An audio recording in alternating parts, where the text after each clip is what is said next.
Bonjour à tous et bienvenue dans ce nouveau numéro de Femme Créole. Aujourd'hui, on va découvrir un nouveau portrait de femme avec une coach d'intérieur, experte feng shui, architecte d'intérieur. Christelle Isidore est notre invitée aujourd'hui. C'est parti!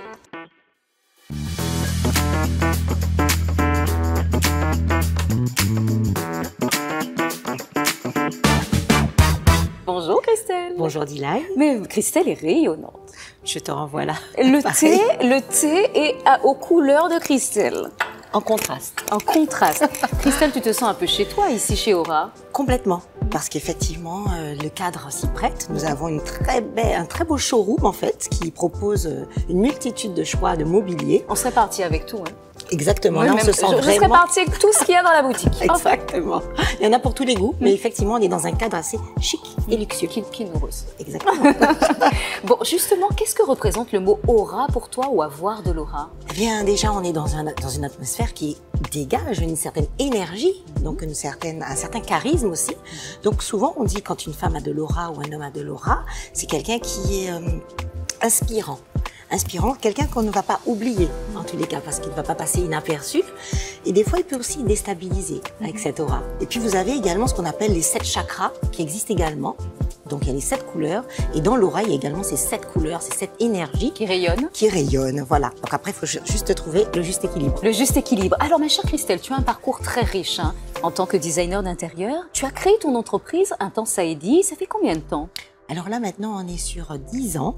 Concrètement, mais j'ai 20 ans d'expérience dans le métier, aussi bien dans la décoration événementielle que la décoration d'intérieur, avec une spécialité effectivement dans le feng shui. Tu as travaillé pour les plus grandes marques prestigieuses, les plus grandes enseignes prestigieuses, qui sont aussi des marques de mode, de haute couture. Oui. Dans ce parcours, quels ont été les moments où il y a eu des embûches?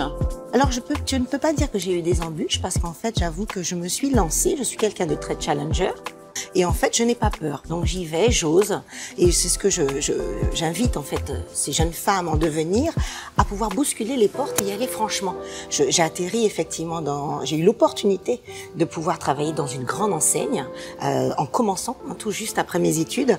Et pour le coup, ça m'a mis déjà dans le contexte, dans les conditions, pour pouvoir être motivée par la suite et ne pas avoir peur. D'accord. Mais est-ce que tu as rencontré certaines difficultés dans ton parcours de femme? Non, pas spécialement. Non, je pense pas avoir rencontré des difficultés puisque en fait je me suis lancée dans le milieu de la création, donc j'ai un parcours des arts appliqués et vous savez dans ce domaine nous sommes ouverts en fait au monde entier, nous sommes ouverts à différentes personnalités et surtout à différents profils.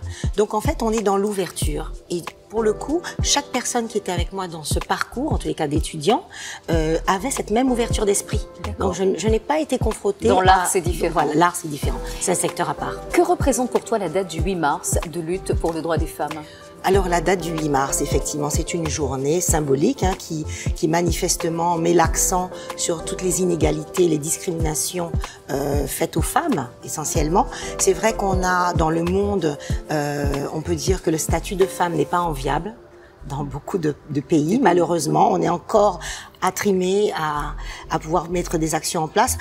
Alors on peut effectivement se dire que la journée de la femme, c'est dommage que nous ayons encore une journée, parce que je pense que toutes les actions devraient être faites sur une période beaucoup plus longue et pas seulement une journée, pour pouvoir prétendre à une évolution. Mais il se trouve que c'est notre journée. Et du coup, c'est un bilan que l'on peut faire aussi de tout ce qui a été fait. Quel bilan tu portes justement? Quel est ton constat? Nous avons quand même des évolutions, il faut quand même se l'accorder. Des évolutions, donc ça a commencé depuis le droit du vote, bien évidemment. Il y a aussi ce respect de la femme par rapport aux différents métiers dans lesquels elle pourrait tendre, parce que il n'y a pas aujourd'hui que des métiers réservés aux hommes et des métiers réservés aux femmes. Je crois que tout un chacun, en tous les cas toute un chacune, a le droit de pouvoir s'exprimer dans le métier qui vibre avec elle-même et de pouvoir le manifester ouvertement, sans avoir de tabou, sans avoir de critique, être soi-même. Il y a une parité pour toi? Alors aujourd'hui, la parité, oui, parce qu'aujourd'hui, on peut dire quand même qu'il y a un effort. Il y a des index, il y a des gens qui surveillent. C'est comme une forme de baromètre où on voit qu'effectivement, il y a des choses dans lesquelles qu'on ne peut plus faire parce qu'on est surveillée. Oui. Voilà, donc aujourd'hui, on peut dire qu'il y a un progrès parce qu'il y a des gens qui œuvrent dans ce sens, des associations en l'occurrence, et des lois aussi qui existent pour ça. Quand on parle de discrimination, d'agression ou bien encore de conditions féminines où on n'a pas le droit de conduire dans des pays où on n'a pas le droit de parole, on n'a pas le droit de s'exprimer. Ou de montrer ses cheveux. Ou de montrer ses cheveux, comme Machi Amina.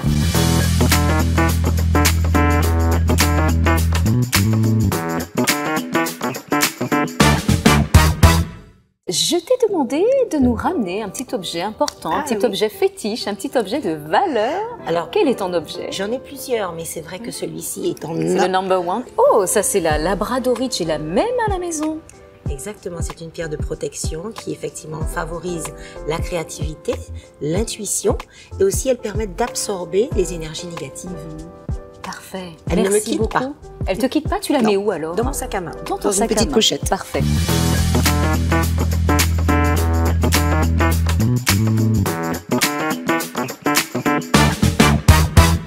Quelle est la musique ou l'artiste qui t'inspire en ce moment, la chose que dès que tu entends ou dès que tu entends cet artiste chanter, tu te dis « Ah ouais, là… » Alors celle qui vibre tout le temps depuis mon adolescence, c'est Shadé. Shadé? Shadé, c'est une femme qui exprime l'élégance, la beauté, la sensualité et la discrétion. C'est une femme qui a évolué dans la discrétion, mais qui a toujours conservé sa place de premier choix. La figure femme emblématique de l'histoire.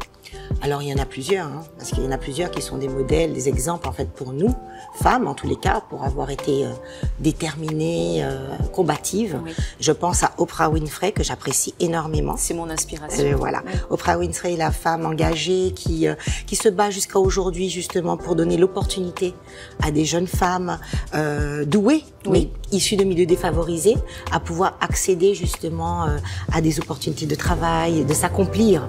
Donc voilà, elle a été primée, voilà, c'est une femme qu'on ne présente plus dans sa qualité humaine. Quel est ton message pour toutes les femmes qui nous regardent? Alors je dirais à toutes ces femmes que vous avez toute votre place, vous avez toute une histoire à raconter et que c'est ce qui fait la différence entre nous toutes justement parce que c'est notre authenticité, notre personnalité doit être mise en avant, c'est de bousculer les portes, d'aller frapper là où on ne risque rien, on y va, on fonce et puis rester focus sur vos objectifs. Parfait. Merci beaucoup ma chère Christelle. Avec plaisir. Ton actualité?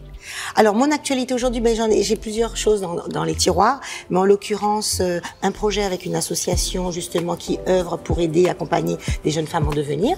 Il y a également l'envie en tous les cas de développer un label Intensidé avec une marque axée sur des accessoires de déco, voilà. Et puis la formation, toujours former, transmettre, partager. Voilà, ça reste toujours mon leitmotiv. Vous avez vu comment elle partage justement, à quel point elle est généreuse. Merci. Merci beaucoup ma chère Christelle, ce fut un plaisir de partager ce moment avec toi. Avec grand plaisir. Merci. À bientôt. À bientôt. Cette interview avec Christelle Isidore, joli portrait de femme créole encore, est à présent terminée. Vous en avez appris un petit peu sur elle. On se retrouve très prochainement pour un nouveau numéro de Femme Créole.